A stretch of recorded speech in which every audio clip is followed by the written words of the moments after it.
It's official. After much speculation and days of opinions flying in all directions, Kamala Harris has officially named Tim Walz as her vice presidential pick. And the backlash from Republicans was fast and furious. Former President Trump said in an interview on Wednesday that he was shocked at the pick and couldn't be more thrilled. While his VP pick, J.D. Vance, had this to say. Tim Walz's record is a joke.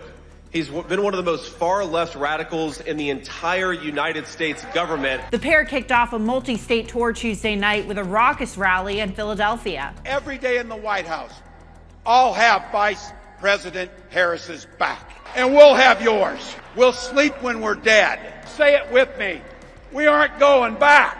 But the pick this week had a lot of voters scratching their heads. According to a YouGov poll released the night of the rally, the electorate is split on what to think of Walz, and a whopping 45% say they just don't know enough about him. Pennsylvania Governor Josh Shapiro was expected by many to be Harris's pick, but at the rally, he said he was happy being Pennsylvania's governor and to be supporting the ticket. I'm going to be working my tail off to make sure we make Kamala Harris and Tim Walz the next leaders of the United States of America. Joining us now to break it all down is the Hill's White House correspondent, Alex Gangitano. Alex, thank you so much for joining me here today. Want to talk about the sweepstakes. Tim Walz is a relatively unknown figure in national politics. Could you walk us through where he's coming from and what his tenure in Minnesota's governor mansion has really been like? Yeah, so Tim Walz, before he was governor of Minnesota, was a congressman for over a decade in Washington. Before that, he was a teacher, he's a football coach, he's a military vet. So a lot of backstory there. But ever since he's become governor of Minnesota, we've seen him lean more into the progressive space. He enacted some policies like paid medical leave, tax credit for low-income families. He's enacted gun control prevention laws, reproductive rights laws. We've also seen some pro-immigration laws like benefits for undocumented immigrants, including free in-state college tuition. So these are all things that have, I think, the Harris campaign were excited about. They, of course, want to see gun control and reproductive rights laws on a national level, but they're also things that have been the reason why he's labeled as a progressive as the governor, especially compared to his time as a member of Congress, when I think he was considered more moderate. Yeah, there was certainly an evolution there, and we've seen Democrats and Republicans talk about. So I want to get more into what was the thinking behind Harris picking Tim Walz? How much chemistry did they have? Was this about policy or personality? What really played into it? Yeah, it was interesting as we hear about how these meetings went, these vetting meetings, and then this past weekend, the final sit-down meetings. Out of that, we heard that Harris just really connected during her meeting with Walz. That was something that the campaign has said, that the vibes were just good, which is something that we know that she was looking for because of her relationship with President Biden, which is very strong. The two of them have lunch regularly. He makes sure she has a seat at the table. So she was looking to replicate that. And I think just feeling a connection during that final meeting was huge for her. It was interesting because Governor Walz, actually, Harris knows him the least out of the other frontrunners. When I went through, backstories with her and Governor Shapiro or Senator Mark Kelly, she did work with them more regularly, knew them better. But I guess she just felt a strong connection and thought that she could have a good governing relationship with the governor. Yeah, when you work so closely with someone, that's obviously very important to have that connection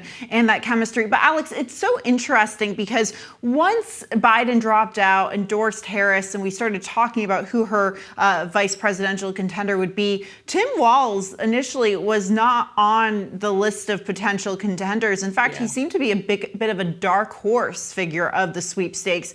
How did his stock rise so fast?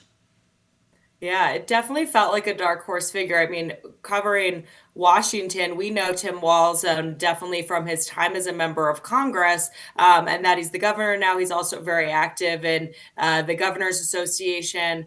But besides that, he wasn't the name on everybody's what everybody was saying when Harris first became the presumptive nominee, as you mentioned. And so he actually then just started doing a lot of television appearances, a lot of, MSNBC hits in which he would take on Trump or Senator J.D. Vance directly. And he also coined the term weird to describe some of, their policies and why they're talking about things like IVF, or why they're so interested in how many children, families have, or whatever else. Tim Walz decided that was just weird, and he was going to label it that. The Harris campaign has been using that now. Vice President Harris herself has used that when we've seen it in her speeches and fundraisers. So it's been interesting how, he was kind of the backstory to that.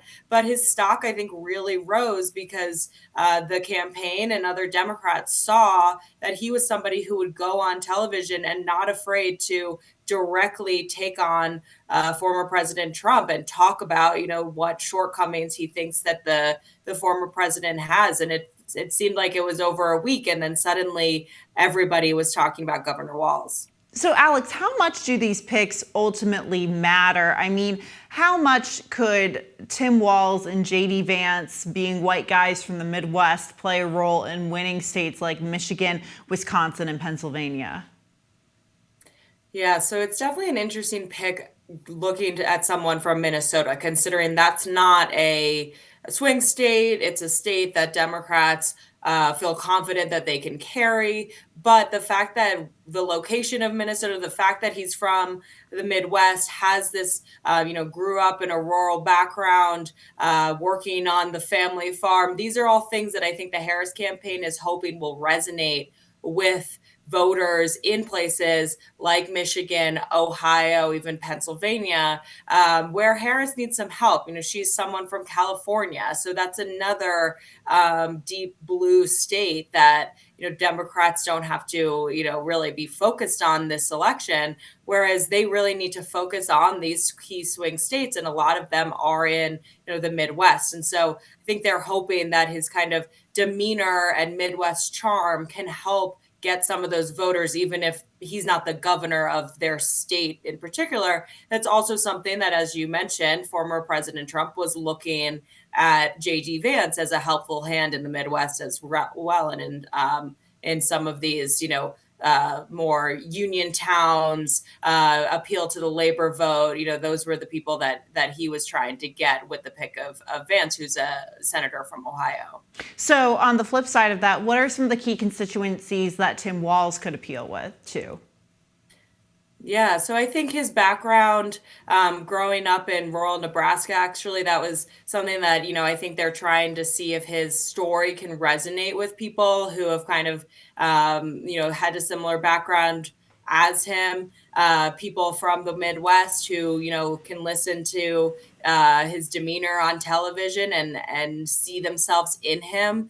He also was a teacher. That's a huge demographic of and a really critical voting bloc for Democrats to, get the teachers behind him. And he was a military veteran. And of course, Democrats have been trying, especially the Biden-Harris administration has been focused on appealing to, military families, spouses. That has been a key priority of actually First Lady Jill Biden. So I think getting his military background, talk about it on the campaign trail, I think would be, something that a way for them to try to appeal to military families. So there's a lot of kind of boxes that he checks. And then just people who might not, see somebody, from California or say New York or even Washington, D.C., as the kind of person who can appeal to them, but see somebody from the Midwest as a more appealing figure. So he kind of balances out that ticket there. He does. But, I've chatted with a lot of Republicans who would argue or say they were relieved that Walz was chosen. And we're already seeing them label Walz as someone who is ultra progressive and who they say doesn't balance out the ticket. Alex, how does the Harris-Walz campaign respond to that?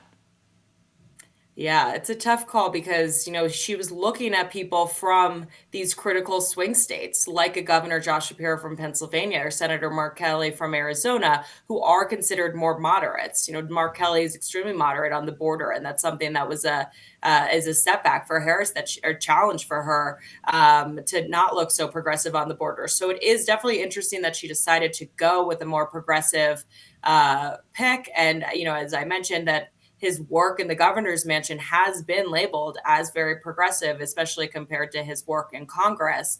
I think the Harris campaign is just full speed ahead, ready to just show off that he's a great candidate, show off that he's the person who can take on Trump and Vance, and I think try to prove that he's, a counter to Vance, and also, how critical they think that the labor vote and the Midwest is to their campaign. But it's definitely telling that Republicans might have seen a Shapiro as a tougher candidate to take on, whereas they were kind of relieved, so to say, that he has a more progressive background. But it will definitely be interesting also to see how Walz takes on Vance in the vice presidential debates, because then we would see that more personality coming out versus obviously right now there's so much focus on his progressive policies as governor. No, absolutely, absolutely. And I mean, that debate will certainly be a must-watch